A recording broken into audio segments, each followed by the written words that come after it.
We live with two sets of realities. One flows from the world around us. It's made up of what we can see, taste, touch, smell, and hear. The other one flows from our hearts and minds. It's internal, invisible, but most often even more influential. We can feel left out even when we're deeply loved. We can feel lonely even when we're surrounded by people. We can feel that we have no hope even when the sun is already beginning to peek through the clouds again. We can feel like we're worth nothing when God sent Jesus to tell us we're worth everything. It's up to us to choose which reality we live in from day to day.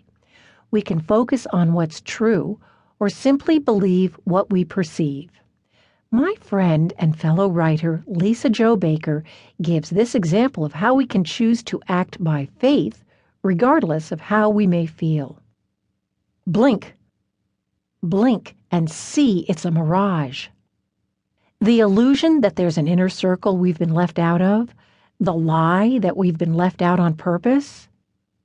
We're built for friendship, yes. We have community in our bones. And when we're desperate and blinded by the taunting mirage of the inner circle, we will drink the sand, angry, gritty, bitter, and confused. We can fight to find a way in, or we can love on the women where we're at. We can obsess over who didn't talk to us, or we can focus on the woman we're talking to. We can keep looking for a seat at a more popular table, or we can pass the breadbasket and an introduction to the women sitting right where we already are. We don't have to wait for our circumstances to change to believe what's true. Hundreds of people don't have to pick up the phone and call to tell us that we're not left out. We don't have to get invited to 10 parties. We don't have to win the lottery or be voted most likely to succeed. We can simply listen to the whispers of Jesus telling us what's realer than real and believe it.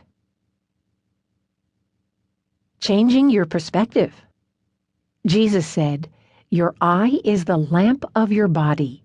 When your eyes are healthy, your whole body also is full of light. But when they are unhealthy, your body also is full of darkness." Luke chapter 11, verse 34. For years, I couldn't understand what that verse meant. Eyes? Lamps? What in the world was Jesus trying to say? Then I finally understood. Our perception affects everything.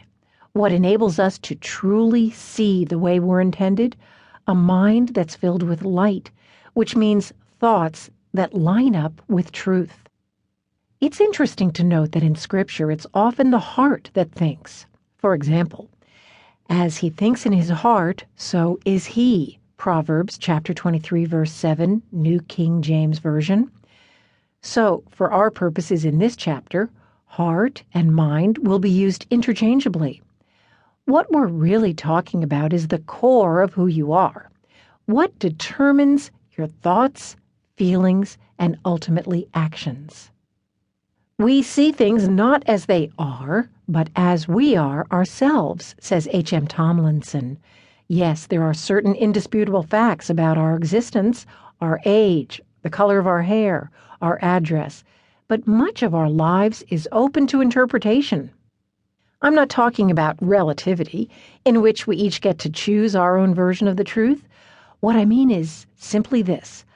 Ultimately, we are spiritual beings, and that means much of our existence can't be measured or scientifically verified.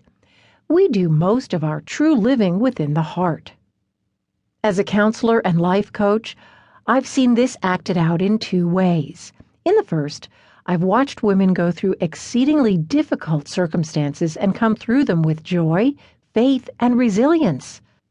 What they were experiencing was not their ultimate reality. On the other hand, I've watched many more women, including myself, turn even everyday struggles into insurmountable obstacles because of what they tell themselves about them. Ladies, here's an